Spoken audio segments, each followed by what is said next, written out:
listening, from all leadership capacities, probably is the one that's most underrated. Everyone talks about vision and about this and about that, but listening is really at the source of all great leadership. Whenever I see leadership failures, and these days we have many occasions to do that, very often at the source of leadership failure is what? It's lack of listening. It's lack of connecting with what's really going on in reality right now. It's a disconnection between leaders on the one hand and the situation on the ground on the other. So listening really is a core skill, not only for leadership, but really for all domains of mastery, of professional mastery. So we all practice listening 16 plus hours a day. So it's not something, that we only engage with every now and then.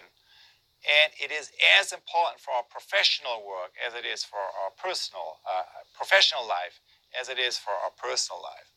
So I observed listening for many years, and I came up with a very simple distinction, which is 4 different levels of listening. So here's the first level. The first level is basically listening by what I call downloading, right? Downloading is basically that from your habits, you listen to what you already know. And the result, not that this is a surprise, but the result, of course, in that case is that you reconfirm what you already know. You reconfirm your opinions and judgments. And here's how this first level of listening by downloading works. Let's say this circle here represents the totality of what I know. It's the black circle is the boundary of my organization, of my concept, everything I know. And the red dot is the place from where my listen happens. So when I listen from the center of my own prison, what is it that I recognize? What is it that I'm listening to? I pay attention to what I already know. It's like projecting my own slides on the wall. So I'm in a closed room, all the windows are closed, all the curtains are down, and everything I see is limited to what I am projecting, my own concepts, my own slides, what I am projecting onto the wall. I'm not saying what you're projecting is not good or not appropriate. All I'm saying it's not what's really going on outside. It's a result from your experiences of the past. It's reflecting the past, not the present moment. And it's something that you project onto the wall. That's listening 1. The outcome is we reconfirm what we already know. Here's listening 2.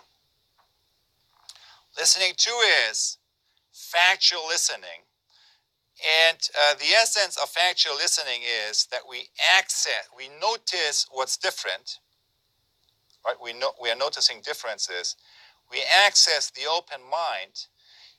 And the outcome is that we, notice disconfirming data. We notice what is actually different from what I expected to see.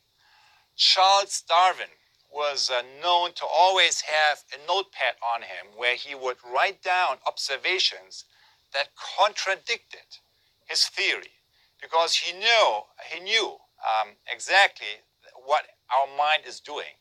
When we notice something that doesn't fit our theory, is in contradiction with that, our mind is over time getting rid of everything that's not confirming what we expect to see. So, but he knew that disconfirming data is actually the source of innovation. So that's why he wrote that down, and it helped him to evolve his own theory. So here's what factual listening is. It's, you get up, you go to the window, you open the curtain, and you actually look what's going on outside. You watch what's going on outside. That's factual listening. Now that's, what we train in all good science is, notice disconfirming data.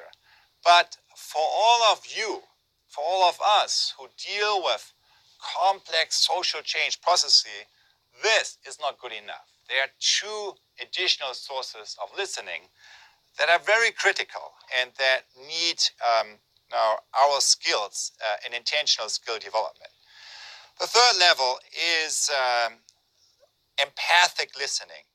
It's listening with an open heart as an organ of perception, which leads to seeing the situation through the eyes of another, and which also leads to to an emotional connection, kind of to the other person that's not going away very quickly. So empathic listening is allowing you to step to connect with the experience, kind of another person. And when I asked a cognitive psychologist, what really is happening here when you access this deeper way of operating, she said, listening begins to happen from the field or from the other person that you are connecting with. So this is what happens. Your listening begins to happen from the place from where that other person is speaking from, articulating from. That's listening 3. Now, so far, I haven't said anything new. Kind of all of that is well known. That doesn't mean that we do it, but it's all of that is well known. Here's the one thing that maybe is new, and that has to do with the fourth level of listening, generative listening, which requires us to connect with our open will, that is our capacity to let go and let come, and that leads to connecting with an emerging future possibility that is helping us to connect more fully with our real source of who we are and who we want to be. So you know whether or not you are operating on level 4, listening, when you watch your level of energy and when you watch whether or not your sense of self, your sense of identity has shifted a little bit towards the person who you really are and who you're moving towards. So what are examples for level 4 listening is great coaches, right? A great coach is listening to you, is listening to me, not only in terms of listening to all my struggles and empathizing with them. No, a great coach is listening to my current struggles in terms of noticing already the arrival of my highest future possibility.